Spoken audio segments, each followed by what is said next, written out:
Danny Vegas time, Danny Vegas world. Woo. We are back in the flesh.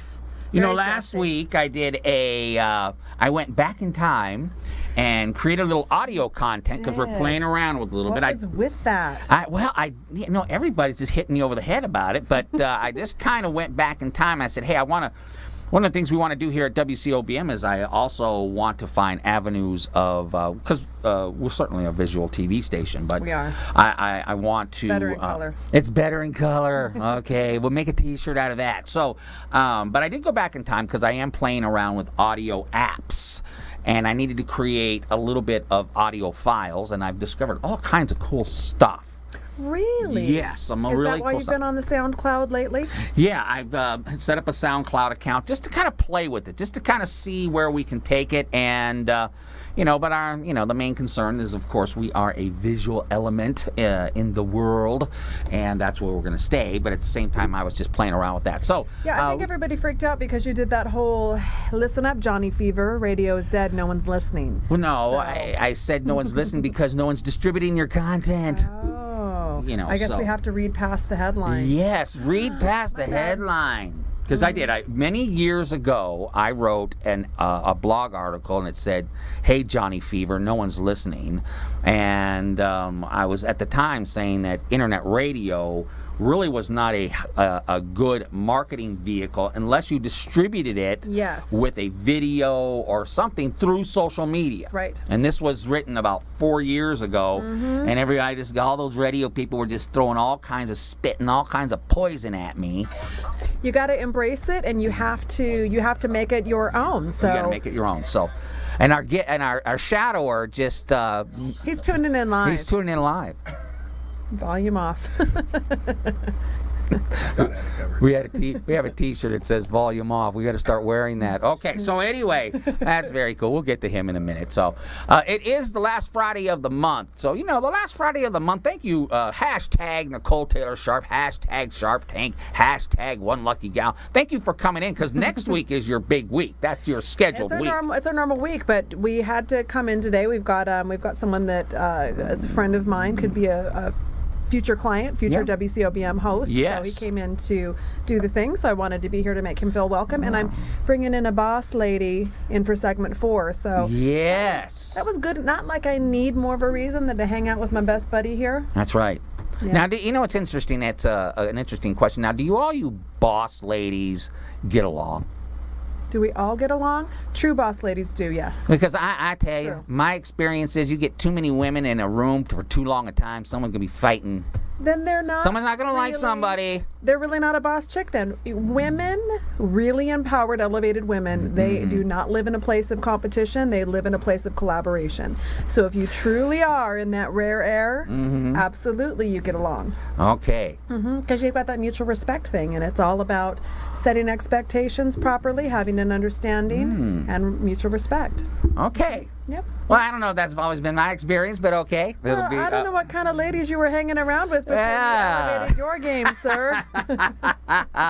Well, you know what? It's kind of interesting. I don't know. I think if it comes down to it, I've even heard in many speeches that women tend to drag down women more than anybody else. So. I think there is a very clear line of demarcation between a boss lady and a diva. Right. Two totally different species of female. But I think divas women don't necessarily get along with other ladies, but the boss ladies do. But I not to continue this subject, but at the same time, I see women being kind of harsh and very critical on other women, whether it may be the clothes that they're wearing, the hairstyle, the makeup. Ones. Absolutely, the insecure ones. Anytime I see a lady out there and I'm feeling a little salty, feeling a little bitter about what I'm seeing, I always gut check because I'm like, what's going on with me right now? What am I not feeling good about? Because if you are living in a place of comparison and you're like, oh my God, that hoe and that little skirt and whatever else, well, maybe I'm feeling bad because I'm not filling out my skirt like I want to, or maybe too much. It's always about, if you are happy, if you're coming from a place of happiness and gratitude, you are never going to look at someone else and be like, Now you can have judgment, and you can decide whether or not that person is in alignment with, maybe someone you would want to go get a drink with, or go to tea, or go shopping with. Not everyone has to get along as far as being best friends. But when the bitches get bitter, it's coming from a place of comparison. Yeah. Well, it's kind of interesting. This is an interesting thing I was thinking about the other day, because it just happened again. Can you, and I don't know, maybe I've told you this before, when women apologize to me. Does that happen? Well, I'm going to tell you why. You know what the number one reason is they apologize to me? What, because they thought you were a... No, they don't think anything like that. They don't think anything Why? like that. Maybe I'm projecting. They apologize to me because, get this, and this was just amazing to me. Okay. As strong and as powerful as these women are, and as smart as they are. Yeah. You know what they apologize for? What? I'm sorry I didn't put any makeup on today. Oh. And I'm like, are you serious? Really? You don't need to apologize to me because you didn't spend 45 minutes putting stuff on your face to come and see me. That's coming from a place of insecurity. And, it's amazing because most of the women that I work with every day, I've seen them without makeup. And you know what?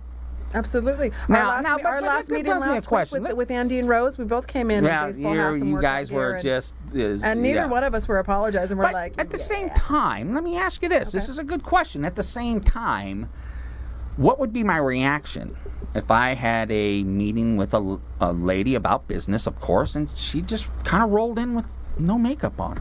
Well, it really depends on the it depends on the setting and what her business is. When I was the director of membership for the Las Vegas Health and Fitness Chamber of Commerce, right. Now it was more of an executive type of position, so most of the time I was in business wear, but I did love it that I could show up in activewear, yoga pants, workout suit, whatever, because it was appropriate for the business and it was appropriate for the title. I don't have an issue with a lady if she wants to wear makeup or not, but is the package, the rest of what you are wearing and how you're presenting yourself, is it appropriate for the setting? So it really depends on the circumstances. Because I know these casinos, you're working the front counter, ladies. You don't show up without something, with some blush or lipstick or something. They require it. Well, and there are industries where it is required. When I come on to show day, I'm wearing my lashes on show day. But I don't have to, but I'm dressing appropriately for the occasion. I want my face to show up on camera. Right. So I got the false lashes on. I've got more makeup on than I would wear if we were going out to lunch. Well, and more than if I was going to go and just have a meeting with a client. But it's a very interesting topic because it's truly unfair. I mean, women are certainly always judged on what they look like more than what they've accomplished. It's just That's like one of our biggest assets. It's the way it is. It's like what they... By the virtue of our femininity, we can walk up to a business in a storefront, and it's like Moses parting the Red Seas. The door's open if you've got a smile on your face and you've got a gentleman that's right there. And that is such an asset and a plus and a bonus. I would never want to switch over. I've never hit my head on the glass ceiling, let me put it that way. Okay. And I really do believe that attitude and the way you think about it, your perception has everything to do with it. So do I know that my appearance has opened some doors and made some meetings available that probably wouldn't be if I was, like I said, kind of negative and kind of, lemon sucking face. I don't know, maybe. And have I lost opportunities because maybe someone didn't want to work with me because they wanted a male counterpart? Probably, but I can tell you this. I know that more doors have opened because I'm approachable, I'm friendly. There is beauty in nature. We're attracted to beauty. We're attracted to symmetry. And so it's an asset. And women, I feel bad for you dudes that you wake up, you're looking terrible. You can't put a little...